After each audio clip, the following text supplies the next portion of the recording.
And who's going to start the dialogue, I the will. introduction? All right. We are live. It looks like we're live. Let's double check. We have an excellent rating here at the top. Perfect.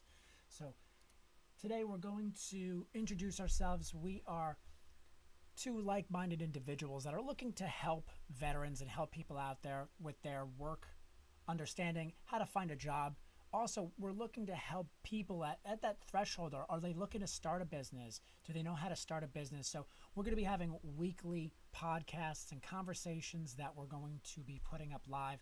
This is a little introduction about who we are. Gus, explain a little bit about yourself.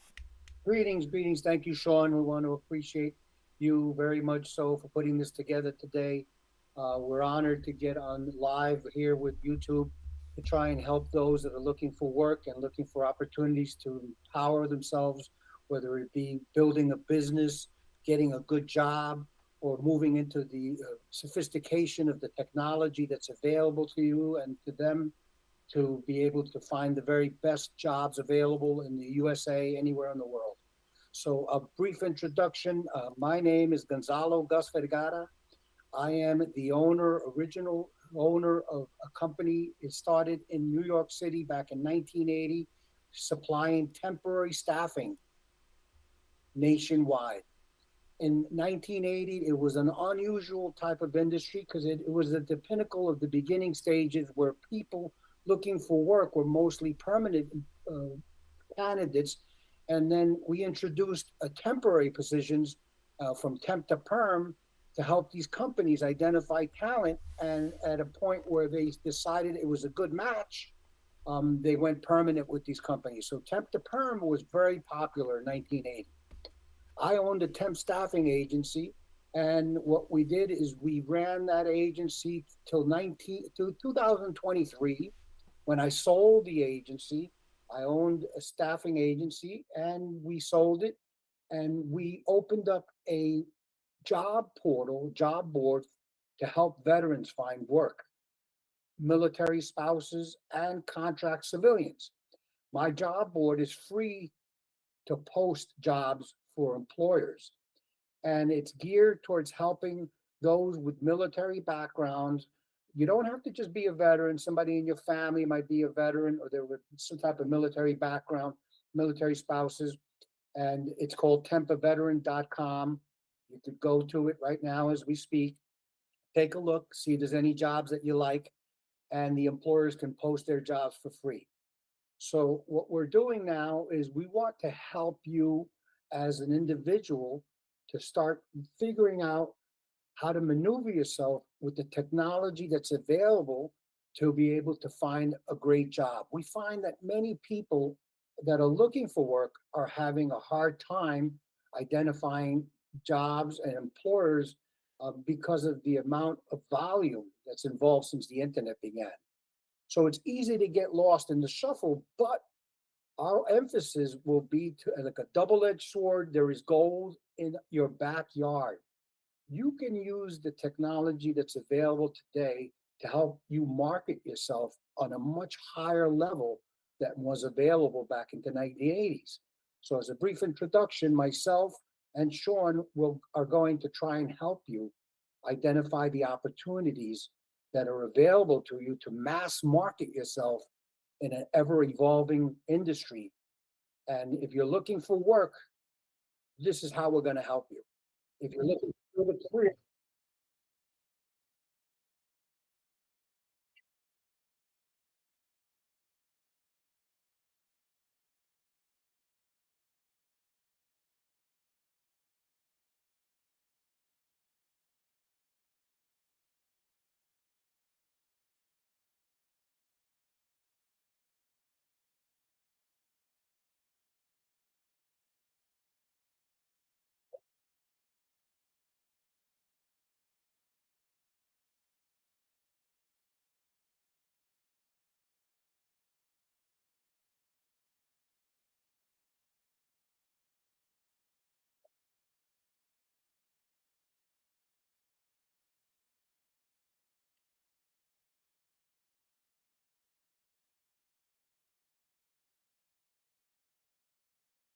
go back and re-explain this actually. So we have Tampa Veteran, this website right here. Let's go to the job boards that we have. So when you go to the website itself, you can actually come here to the website, go to for employers, for candidates, and browse all of the available jobs. That's how you get to this page. And they're not just looking for veterans, these companies. You know, these companies are looking for vets and civilians. But if you do have a family member, you know, that kind of helps twofold with what we're trying to do. And it's helping the everyday person.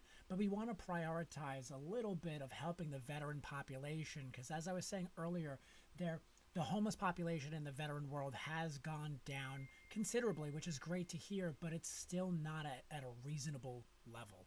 You know, there is a lot of people out there that don't have the means to get to a career advice, you know, facility, a WeWork or a Work One Force type of facility, or you might be a veteran that lives in Wisconsin and the only place to get career advice is to book yourself with a 3 to 6 month appointment and then have to then talk to a career advocate. So what we're looking to do is create a very specific kind of facility. And where Gus has been in the industry since 1983, I've actually been helping small businesses since 2015 get their license to work with the government.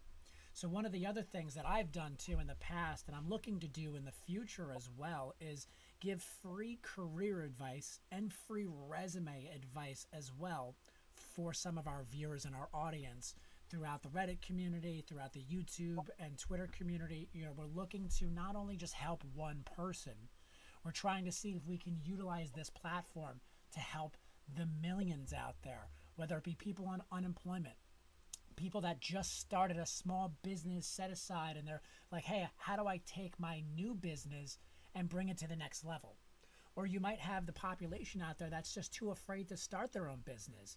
And I know I was in that section where I was a little bit afraid of what can I do? How am I going to market myself? How am I going to advertise? What am I going to do to bring this into fruition? And that was a great place where, luckily enough for me, I had Gus as a resource to help me with his advice and his motivation to get me to that next stage, to give me that confidence to believe in myself. And I think that's a huge advantage where not many people might have that.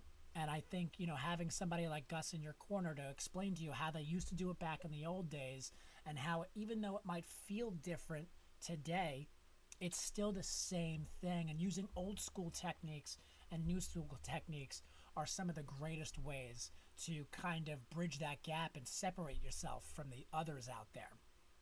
So, Well, Gus, you know, very interesting, yeah, Sean. And I love what you're saying because it kind of puts together a whole package. And in layman terms, what you're saying is very true because looking for a job, whether you're looking for a job for yourself or building a business, in essence, it's the same thing.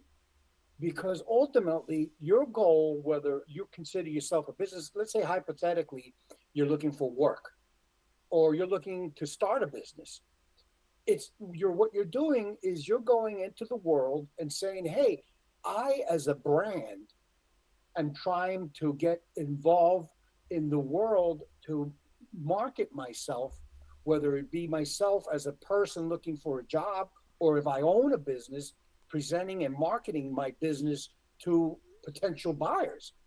If you're looking for a job, you're looking to market yourself to potential employers.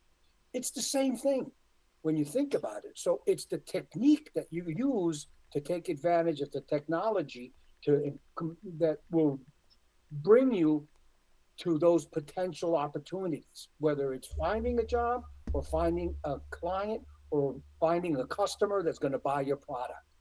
It all starts with marketing and branding. This is the key. And now, if you look at social media that is now available to you, if you can take advantage of the power of social media, you look at it as a free medium. Think of how powerful that could be, where you could use the internet to advertise yourself or your company in social media for free. Where else can you go in today's time and get hundreds of thousands of viewers that are actually looking at your product, whether it's you as a person or whether it's you as a company looking to expand your client database. So if we can kind of identify of the process to help you move in that direction to get the exposure, you can compete with some of the largest companies, some of the biggest names in the world. What is the difference today is that years ago, if you had the potential and you wanted to open up a business, whether it was a consulting firm, whether it was you were selling products, whether you were selling, services, you would have to spend hundreds of thousands of dollars to market yourself. And that could be very expensive. So you were really not able to compete with the major Fortune 500 firms or the advertising companies because it costs so much. So you need tremendous capital. But today, if you look at YouTube, you look at all Twitters, you look at all these social media platforms, if you have a good content, you could catch the audience right away. So isn't that amazing? That's amazing. Amazing. It's like the problem, though, and I think a lot of people get scared because in the 1980s, and I was just talking to a friend of mine who started his own business, and he went from making $40,000 a year to then now 100,000. Where back in the day, when I was 15 years old, which was 20 some odd years ago, you could literally go into a company, walk into the building, shake a person's hand, and create a relationship where a lot of people think like, well, you can't do that today. And that is a little difficult, but at the same time, like you were saying, the difference of the 1980s is you only did that one person met with one other person. So you only could meet a certain people in the day to shake certain hands. So as a salesperson, you could only maybe in a day meet 50 people.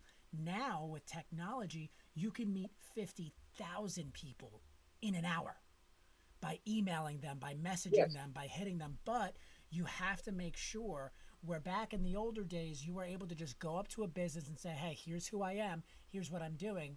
Where I think a lot of people get worried about it. And this is my question to you. What would you tell someone's like, hey, Gus, I have over 100,000 leads. How do I make sure I'm hitting the right ones and I'm not wasting time? Because I feel like that might be a lot of places where someone's trying to start a business or just get a job. You have an individual that's like, hey, Gus, I've already supplied my resume to Google, to Microsoft, to the big Fortune 100s. But then how do I make sure I'm sending my resume to the right companies? How do I narrow it down better? What would you say to someone like that? Well, this is a very good question, Sean. And this is something that I've learned over the years that is really powerful. And especially in today's time with the internet, the key, and I'm going to give you a quick example of a conversation I just had with a major employer that came to me and came to my job board, tempaveteran.com, and they were looking as a company to sponsor their jobs on my job board. And I spoke to the HR director, and she happened to be a military background. And she said, Gus, when I got out of the military, I was, in infantry, and I was working in infantry, and it really didn't have the skills that I needed on a civilian level to get a quick job. And I created 8-page resume. And I went out and I sent my resume to 20 companies that I found on the internet that I thought might be of interest to me with 8-page resume. And I got no response. For 6 months, I did that every day, would send out 10 resumes to companies that I thought would employ me. And I got nowhere. What was I doing wrong? Why wasn't I getting any traction? She got into a depression and decided that maybe it was her resume or just her lack of knowledge. And then I spoke with her, and she said she realized that what was happening was that her resume, first of all, was too long.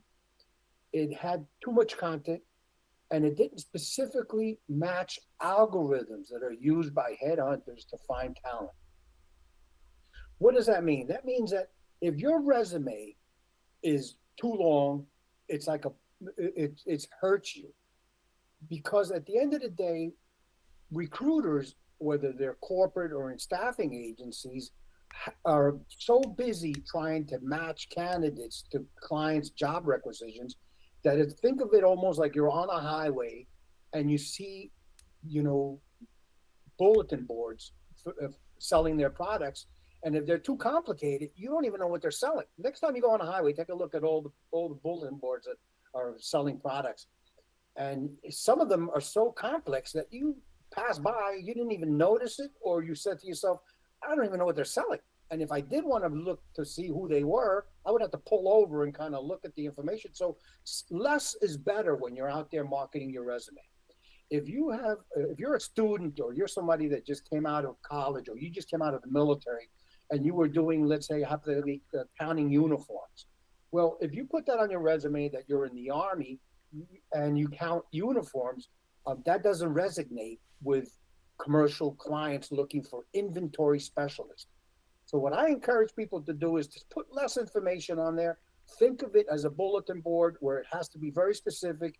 And if you are an inventory specialist, that's the algorithm that you need in order to find the client that would be in tune to finding your resume. Think of yourself as a buyer, as an employer. Let's say you own a plumbing company and you do plumbing and you're looking to hire a plumber. What would you do? You go into a job board and you type in the location where you are, you type in the salary that you're offering, and you put a brief title or a job description. The job title will be, I'm looking for a plumber. Now, what happens is when you put your resume into the internet and you start posting your resume on all these portals like Indeed and the rest of these companies that are offering, job search facilities, the word plumber is going to be the word that the algorithm picks. If that wording is not on your resume, it won't capture it and it won't send the resume to the recruiter because the recruiter is looking for a plumber, or if you're looking to employ a plumber, or if you're looking to become a plumber, it's those key words that match what is on the internet and what is on your resume, and that's where they present your resume as a priority because it has the keywords. So everything you do really focuses on algorithm today because artificial intelligence has literally made life a complete change of how you market yourself. So if you were looking and let's say you're a person looking for a job, you would go into Google and you would say companies that hire plumbers. That word alone will give you a great deal of opportunities of companies that are hiring plumbers. I did it the other day. I went into the Google and I said, hey, give me 100 companies that are hiring veterans, the top 100. And immediately, just by putting those words in there, I got all kinds of links to employers that are looking to hire veterans. I think to also go into that topic that you were saying is I've actually helped, I think, about 10 or 15 veterans who they only had one version of their resume. And I always try to explain. I have right now, I can literally show it on the screen at some point while we conduct these conversations and we do this deeper dive into resume assistance. I right now myself as a government contractor, I have 4 versions of my resume. I have a finance version, I have a healthcare version, I have a general just government. It doesn't really bring numbers into it. I have just government. And then I have a sales style resume that is very specific on numbers. And the reason why I've done that is because I've had clients while I'm going through my interview process or interviewing with them, they say, hey, how much did you make for that company? What did you do there? And I feel like that's a lot of people are looking to do one resume and be done with it. And they're like, oh, all right, well, I just got my resume with all my experience, when that in actuality can hurt you. Just having a very general resume is never a good thing. And I try to tell that to a lot of people. And I've had a couple of guys go, you know what, Sean, you're so right. Like, I brought 6 versions of my resume to this interview and I showed them all 6 and they picked one and gave me the other 5 back. And they go, you know what, this is the one that we want to look at. Can you send us this one in a document form? Because this one has the keywords that we're looking for, has the numbers that we're looking for. If you're a salesperson and you're only telling them about how you can sell up to $100,000, that might be what's keeping you from getting that job. Because the client or the company might be looking for somebody that specifically has done $1 million in sales, not hundreds of thousands. So a lot of people are very afraid to put specifics on there because they think in their mind that will cause me to lose a job. When in reality, what I try to explain to them is that's actually helping you find the right job, and it's pushing out all the other jobs that are not good for you. Why would you interview for a client that is looking for a candidate that can do $10 million in sales when you only have experience doing $1 million in sales? You're then getting into a job and setting yourself up for failure. So a lot of people are very afraid to be too specific on their resume. And I think that's something that we can help them with, is to understand how to be specific. Not to be, what's the wrong way of being specific? If you're too specific with, hey, I only sell pet food, well, then the IT company calling you is not going to ask for you to sell. So if you change your resume to sales consultant or sales associate, and you take out all the fluff about pet food, then you might have a better chance of getting a client being like, oh, what'd you sell? Well, I sell various items in the food industry. That's all you have to say. And when a lot of people hear that, they go, oh my God, that's so common sense. But at the same time, I didn't even think about changing it from pet food to just food. Why didn't I think of it about as a consumer. That's a very good point, because let's say you're a consumer. Let's say you're sitting there right now and you're saying to yourself, hey, I need a plumber for my house. I need the plumbing on my toilet's broken, or my sink needs to be repaired. And now you go into the internet and you type in plumbers in my area. The algorithm will export to you folks that have those words plumbers that are available near you.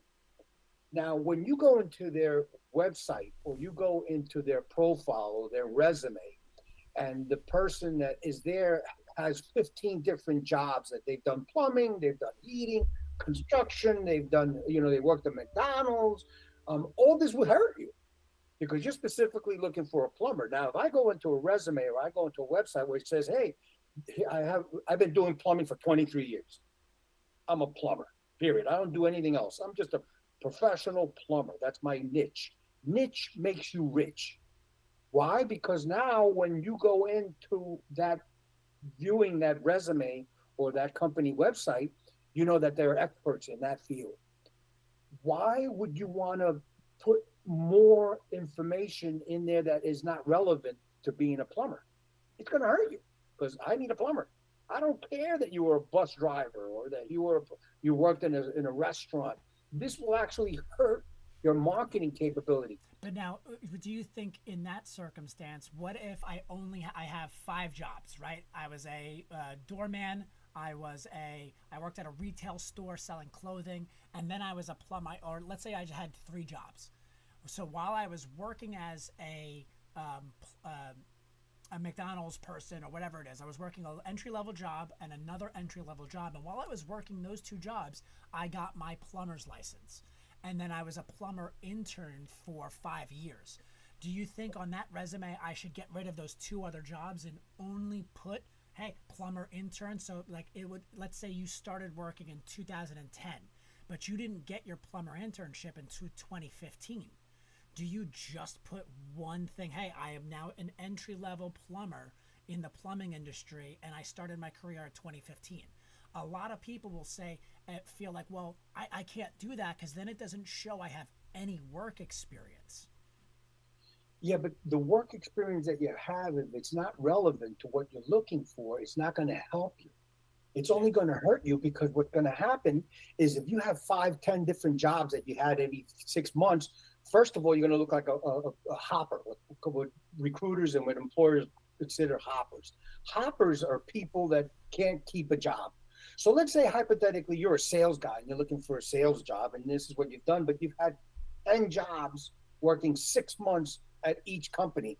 The first thing that a potential employer is going to see is the fact that you had 10 jobs in the past 5 years and you haven't been successful. For some reason, you either got fired, you got laid off, or you quit.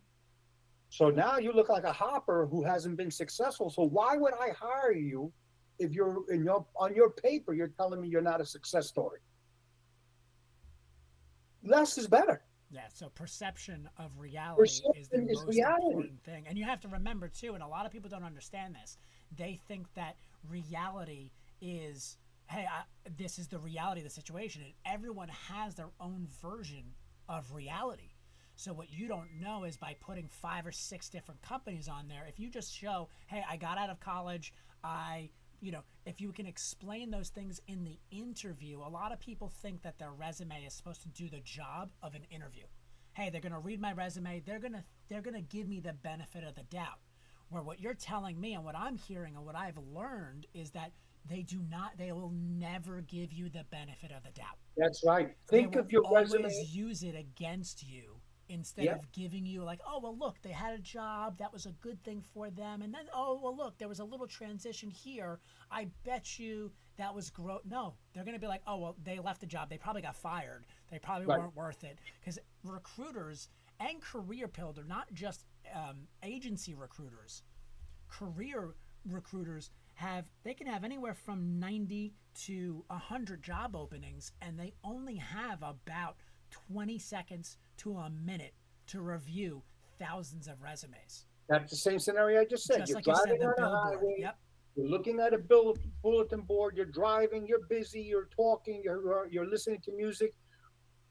As you're passing by that big bulletin board that's trying to sell a product, you might glance at it long enough to get an idea of what it was that you were selling.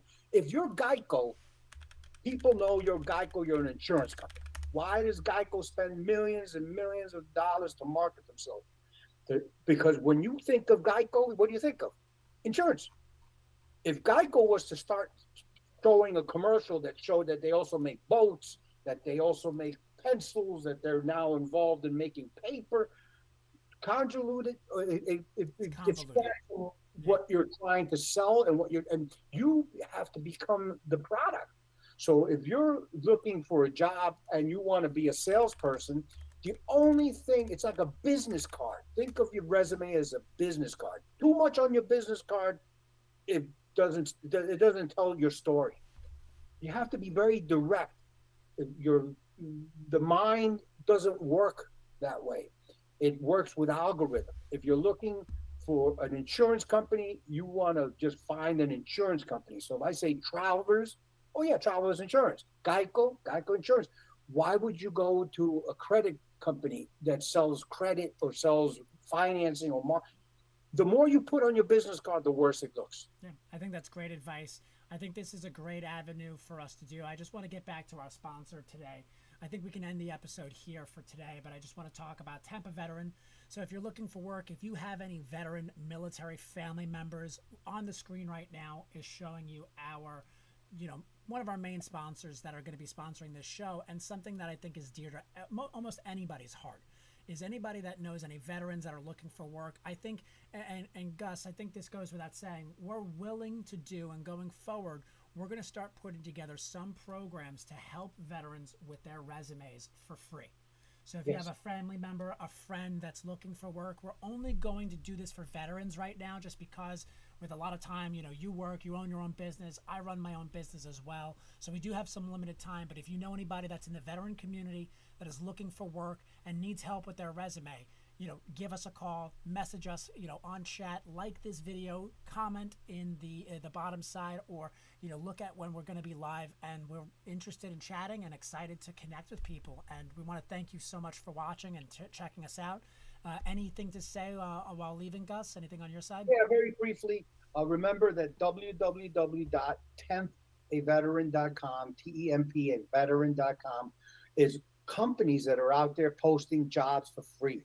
So there's a lot of jobs. So when you go into a particular job that you see and you say, gee, I don't know if this job fits my profile, click in, apply anyway, because what happens is they'll take your resume, the clients, all these large corporations, and when you send them your resume through the portal, they take your business card or your resume, what we call your resume, and they'll put it into an applicant tracking system. And what will happen is when they take your resume, they put it into an applicant tracking system that works on algorithm. So now if they have a position for an inventory specialist, if those words are in your resume, that resume will populate when they do a search internally, and this is how they fill their jobs. It's based on you. So you're welcome to go into that job, even if you're a civilian, it doesn't matter, because once you apply for any job, all these companies, these large companies, will export your resume and import it into their applicant tracking system, and they'll match you to jobs that fit your job skill or your job description, and then you'll get a notice or you'll have access to that particular job. Like when you go to Indeed and you see that you're a clerk or you're looking for a facilities management, you'll see different jobs that are populated that are similar based on the algorithm. So in closing, all I say to you, the first piece of advice: keep your resume short, to the point, get rid of all the fluff, and use, if you only had 10 words or less in your life to say of what you want, those are the words that you should use on your resume as your job search. Almost like an elevator pitch, almost. Yes. If you could only use 10 words before you die and you said, hey, what do I want? The perfect job. What do I want to be? I want to be an aerospace technician. Those are the words you should be using on your job title. And keep the fluff out. Let them wonder of why, what you have, or you let them wonder, and then get you an interview. And get you an interview. Explain get your life in the interview. Remember, you want to get the audition to get you the part. Yep. You put too much on there. Oh, well, I don't like what he said or what you said, or he put things that weren't relevant. Too much will hurt you. If you're looking to become an actor, you just want to put your face, smile, and say, I'm available for all roles. The less you put, the less you say, the better, because it creates interest, and the algorithm is the key to get your foot in the door to any company. And don't be afraid to send, if you're sending 3 or 4 resumes a day, that's nothing. You need to send 30, 40, because on an average of, if you send 30, 3% will be the return on your response. That's a much different topic and a much bigger topic that we'll be getting into, because I will show you a lot of people will just go to Indeed and Career Builder, and that you're not going to get what you need to go there. You need to be going directly to companies. I actually had a little course that I helped a couple of vets, and they thanked me so much on it. But that's, again, another topic, another conversation. Yes, how to market yourself. Yeah. Again, thank you for 30 minutes of your time, Gus. Really appreciate it. And we'll see you next week. Have a great day. Have a great day.